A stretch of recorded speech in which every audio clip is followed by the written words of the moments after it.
This is Cosmic News. Welcome along, my friends, to another edition of Cosmic News. Coming up in this week's broadcast, another whistleblower has come forward claiming he spent 17 years on planet Mars on a secret military base protecting space colonies.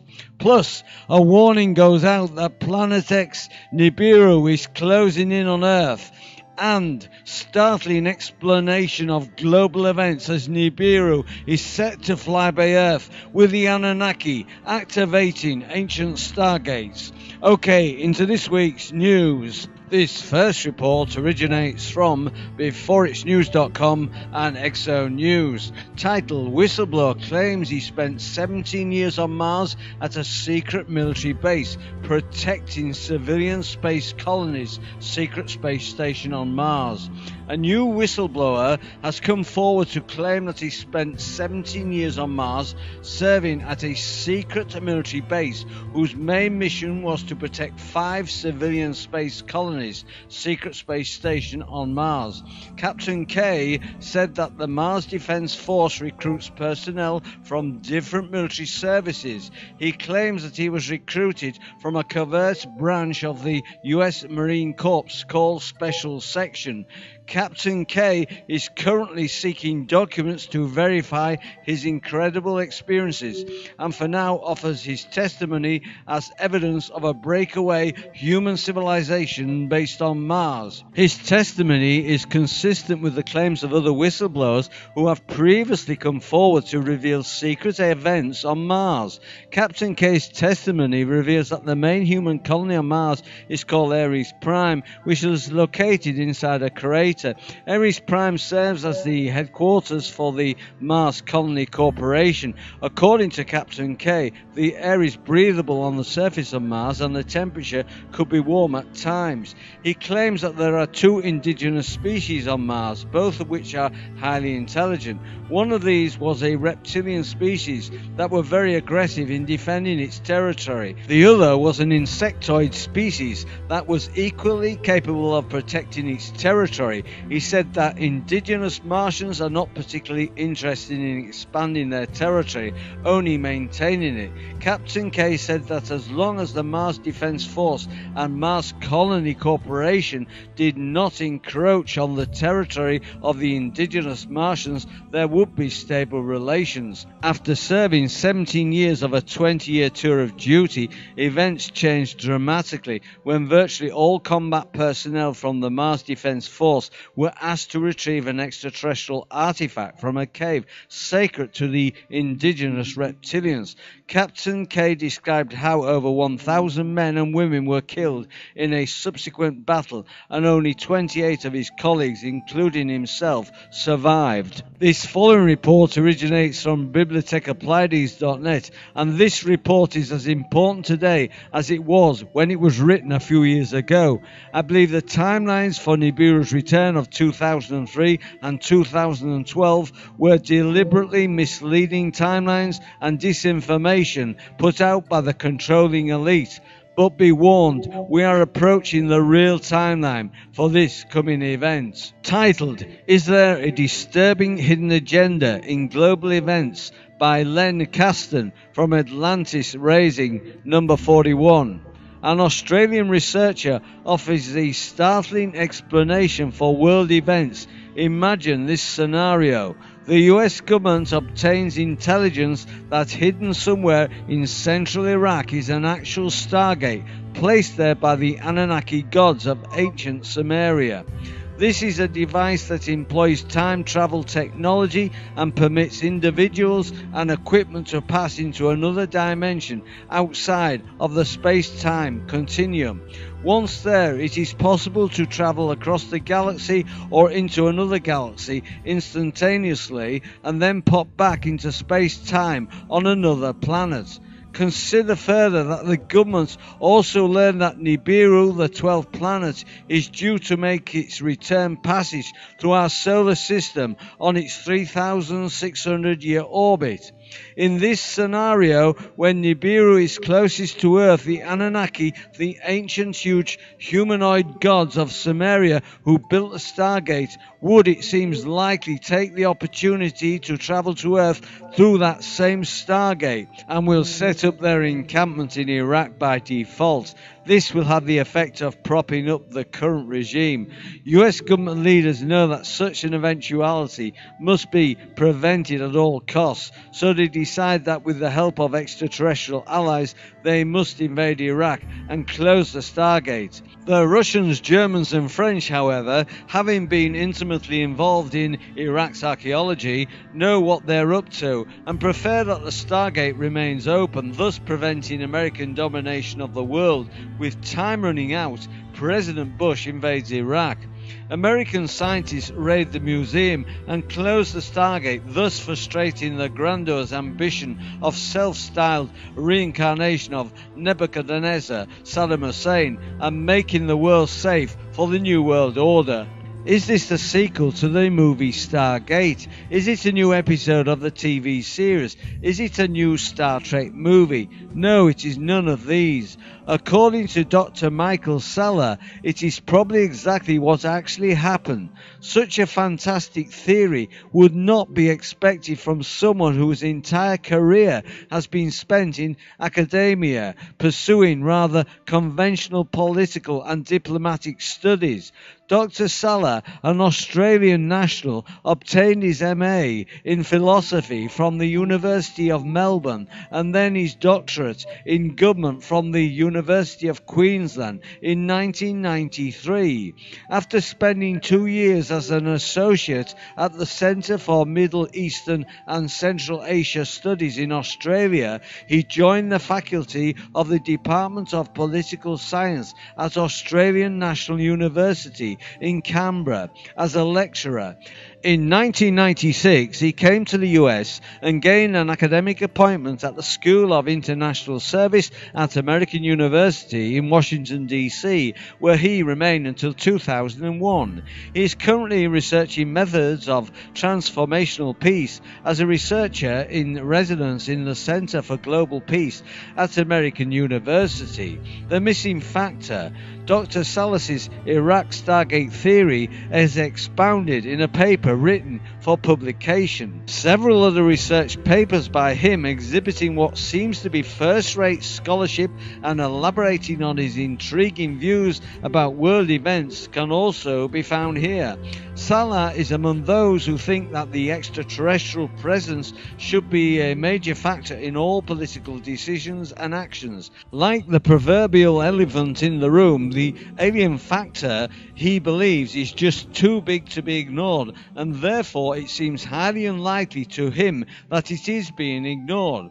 But what goes on in clandestine meetings is not public policy, so Dr. Salah brings the subject out into the daylight by reviving the previously obscure concepts of exopolitics, dusting it off and giving it new life and meaning. The exo prefix has become established as a reference to aliens, e.g. exobiology refers to the study of alien physiology and biochemistry. Dr. Salah formulates his exopolitical theory when in his work in international conflict resolutions he became convinced that there was a missing piece, some external agency was not accounted for.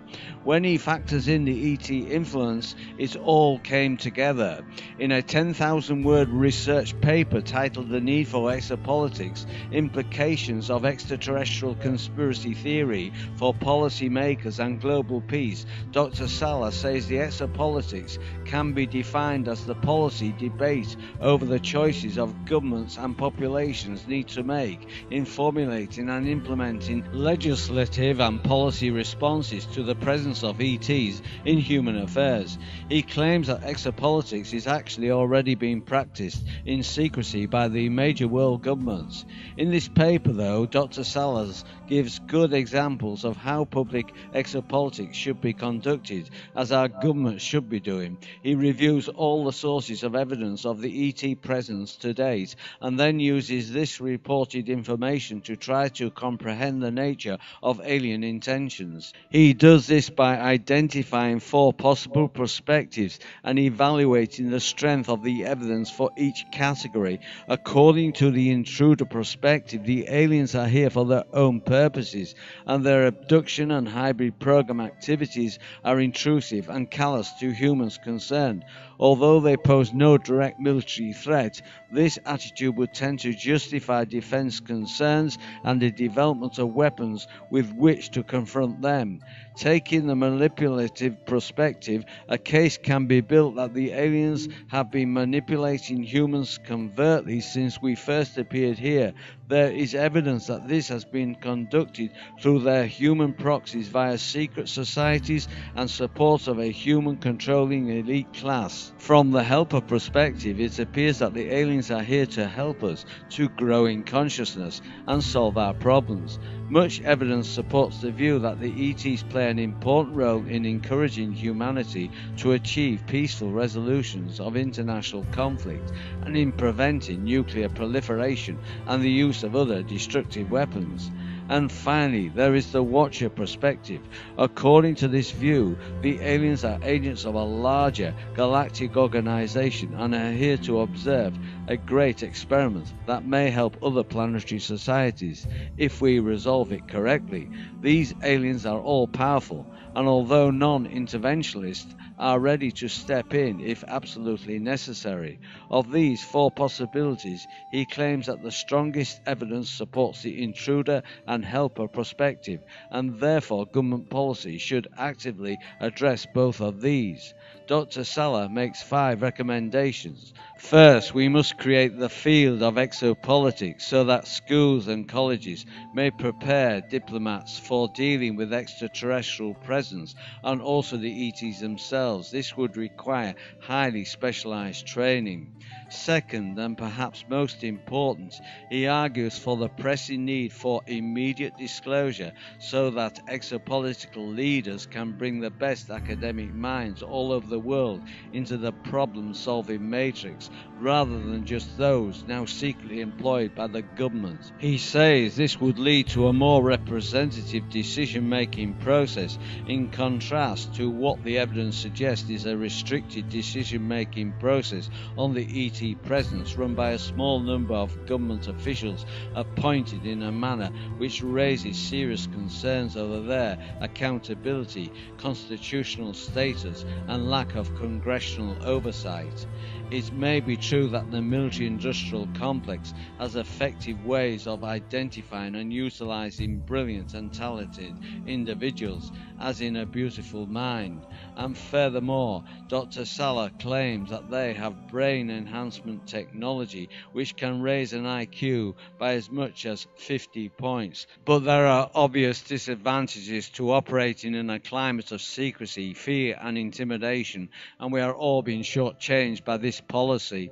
Dr. Salas's position is that only a free and open discussion can elicit the responses appropriate to the incredible complex problem and fabulous opportunities presented by the existence of several alien races on the planet, displaying powers and technology that are thousands of years ahead of us.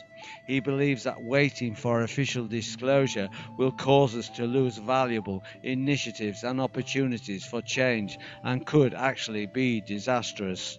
Third, the government must reveal exactly what weaponry and defense measures they have developed for dealing with the alien menace. The military should not be permitted to expand considerable national resources in this effort without congressional and public oversight. Fourth, the government should reveal whatever new technologies they have developed by reverse engineering alien craft and the discovery of new energy sources based on extraterrestrial information. It is strongly suspected that we already have anti-gravity spaceships capable of interstellar flight. time and or interdimensional travel capabilities, free energy devices that would free us from fossil fuel dependency, and other advances that could eradicate sickness and poverty all over the globe. Clearly, it is presumptuous and immoral for a small group of individuals to keep these things under wraps while there is so much misery on the planet. And finally, there must be a concerted effort to develop effective congressional and public oversight of these clandestine activities. As Salas sees it, most observers around the world were upset when the US, as some see it, created its own case for the invasion of Iraq and went ahead without obtaining what they believe was an adequate world consensus, moreover with active opposition from some of our traditional allies. Citing evidence for hidden weapons of mass destruction as a casus belli and rejecting the failure of UN inspectors to have found such weapons, the US-led coalition quickly overran the Iraqi defences. To Salas, it seems the operation must be aimed at beating some sort of an urgent deadline. If this was all about oil, why the urgency? Dr. Salah is convinced that the pressing need to invade Iraq was based on clandestine exopolitical analysis and decision. He believes that the US, Russia, Germany and France have been aware that the Anunnaki left behind some very high-tech apparatus and possibly weaponry when they abandoned the Earth around 1700 BC, and that Saddam Hussein had been getting assistance from Russia, German and French archaeological teams for years in an attempt to unravel and perhaps reverse engineer this apparatus, which Salah claims is probably far in advance of any technology we may have obtained from the Greys from Zeta Reticula, who he believes to be our friends.